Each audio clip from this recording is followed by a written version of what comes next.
Okay, so Inside Out 2. You know what I mean? We did the first and now, just back from the cinema seeing the second. Right? This was this time out directed by Kelsey Mann in his featured directorial debut. Meg LeFauve was back in the writing capacity. This time out, she was joined by Dave Holstein. The film is produced by Mark Nielsen, executive produced by Dan Scanlon, Jonas Riviera, and original film director Pete Docter. Associate produced by Kim Collins and Valerie Lapointe. Right, Andrea Datzman took care of the music this time. Adam Habib and Jonathan Pikeco were on cinematography. Marissa Horwitz edits the piece, while Kate Hanson-Burbum, Natalie Leon, and Kevin Araya handled the casting. Jason Deemer is production design, art direction. We've got Bill Zane, Joshua West, Keiko Moriyama, Laura Meyer, Rona Lai, and Noah Kluach. The cast. Okay, so Amy Poehler is back as Joy. Louise Black as Anger. Phyllis Smith as Sadness. All right, we've got Diana Lane as Riley's mum. Carl McLaughlin as Riley's dad. We do have some changes, right? This time out, Riley is voiced by Kensington Tallman, which, because this is set 2 years after the first film, so she will be older, right? The body changes, the voice changes, all of that kind of stuff. So casting a new Riley does make sense. Now we have new emotions. Well, firstly, there's two emotions from the first that got recast, right? Disgust was Mindy Kaling. This time out, it's Liza Lapira. And Fear was Bill Hader. This time out, it's Tony Hale, right? Our other new emotions, we've got Anxiety, voiced by Maya Hawke. We have got Envy, voiced by Ayo Edebiri. We have Ennui, voiced by Adèle Exarchopoulos. Right, there's Embarrassment, who was Walter Hauser. We got Boofy, voiced by Ron Funches. Pouchy, voices by James Austin Johnson. There's Lance Slashblade, voiced by Young Yi. Deep Dark Secret, voiced by Steve Purcell. Right, the Mind Cop Frank, Dave Goles. Foreman, Kirk R. Thatcher. Mind Cop Dave, voiced by Frank Oz. Mum's Anger, Paul Lapel. Nostalgia is June Squibb. Dad's Anger is Pete Docter. Right, so we have those characters. Now, Riley has her best friends, right? They are Bree, who is voiced by Sumya Nuriddin-Green, and Grace, voiced by Grace Liu. Her idol, wannabe friend, is Valentina, voiced by Lil Ma. Coach Roberts is Yvette Nicole Brown.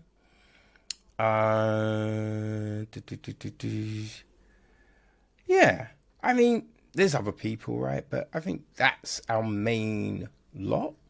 You know what I mean? So what is this one about?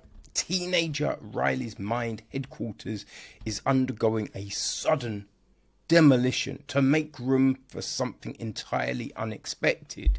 New emotions, right? Joy, sadness, anger, fear, and disgust, who've long been running a successful operation by all accounts, aren't quite sure how to feel when anxiety shows up. And it looks like she's not alone. So yeah, that is the thing. Now, coming off the back of the first film, because at the end of the first film, right, we see a new panel being installed with the, I forget who was it now?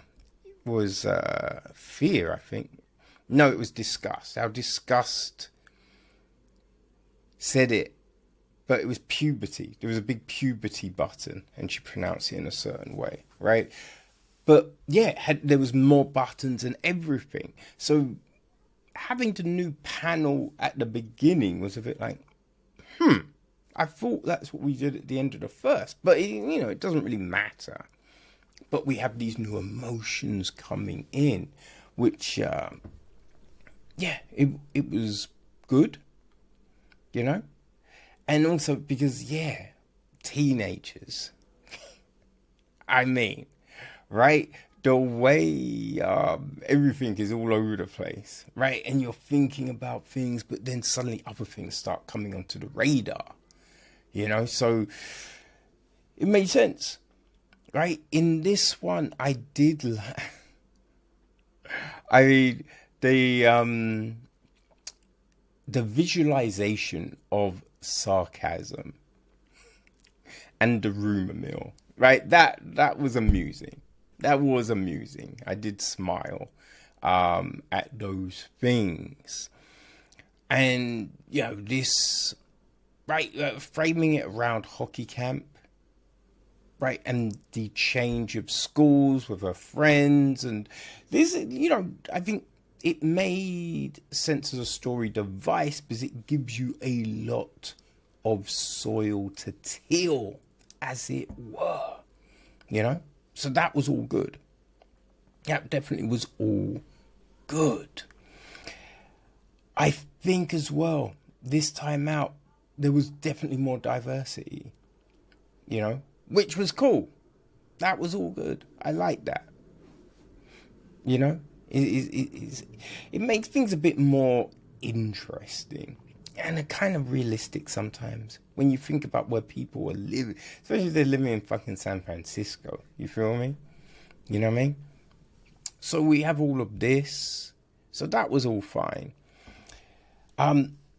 We have a kind of change with the animation, right? We have these 2D elements there, which I thought was fun, right? Having these different animation styles now. Now it wasn't constantly that kind of thing, but like Pouchy and Boofy were different, right? So there was these different things, which as a visual means, it gave you something a little bit different to look at, right? So that was all good. I don't know if I enjoyed the story as much as the first one. It was fine and all, but I mean, you know where it's going. You know what I mean? Like the whole anxiety thing. Now, it makes sense, but you know how it's all going to play out. Well, I will say, you kind of know where it's all going to play out. I liked how they handled it. Because like with the first one, when Joy has a realization that sadness is needed, right? Anger and all, disgust, all of these things, I think they come together with fear, to really shape Riley. And you need all of these things. All of these things are involved within her core memories when you think about it, right? So we do get a similar thing here, a similar message when it comes to Riley. I didn't think it was interesting, you know what I mean? Because it was just like, hey, we can't force this, right? Which, yeah, that's the big thing, right? That's the big thing. Now, a lot of times it is more external forces and influences that are forcing the thing. But in this, our external forces are the internal emotions. But I thought that was a nice touch. That was a nice touch. And I think, you know, it's a message that a kid could take on board, right? I don't think it was too heavy-handed.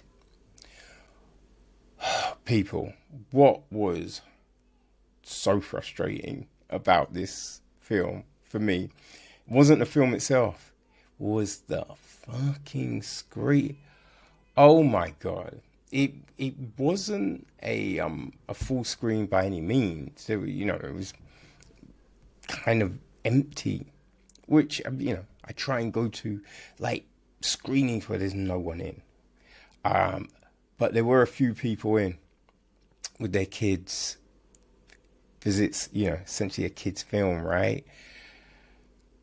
Oh man, like these motherfuckers, just noise throughout, talking and banging, and it was so irritating. It was so irritating. And where I was sitting, the way this screen was set up, like to leave, it was awkward in the dark, you know what I mean? So I was just like, hopefully they will shut up soon. And they did not. These fucking people did not stop throughout. It was very frustrating. Very, very frustrating. But, you know, the film itself, film itself was good. It was solid. You know, as I said, I don't think I enjoyed it as much as the first, but it wasn't terrible. It wasn't a bad film.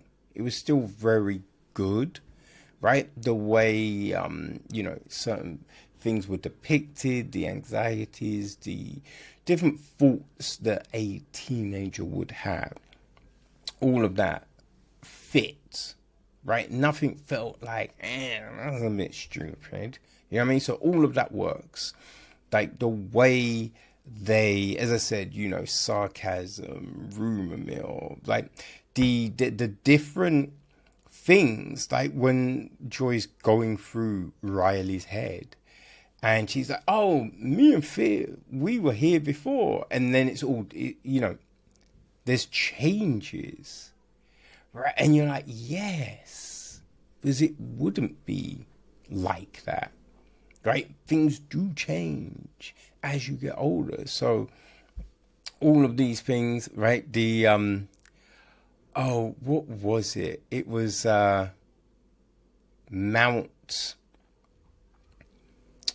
Crushmore. I think that's what it was. Like those kind of things, you know what I mean? They make you chuckle. They make you chuckle. So yeah, Inside Out. It's decent. I think, kids will enjoy it, right? It's not offensive, right? You can take your kids, you can sit them down, you can leave them in front of this and know that, you know, they're getting a wholesome tale. So yeah, if you haven't been to the cinema yet, this one's not bad. Yeah. If you liked Inside Out, the original, you will most likely enjoy the sequel, Inside Out 2.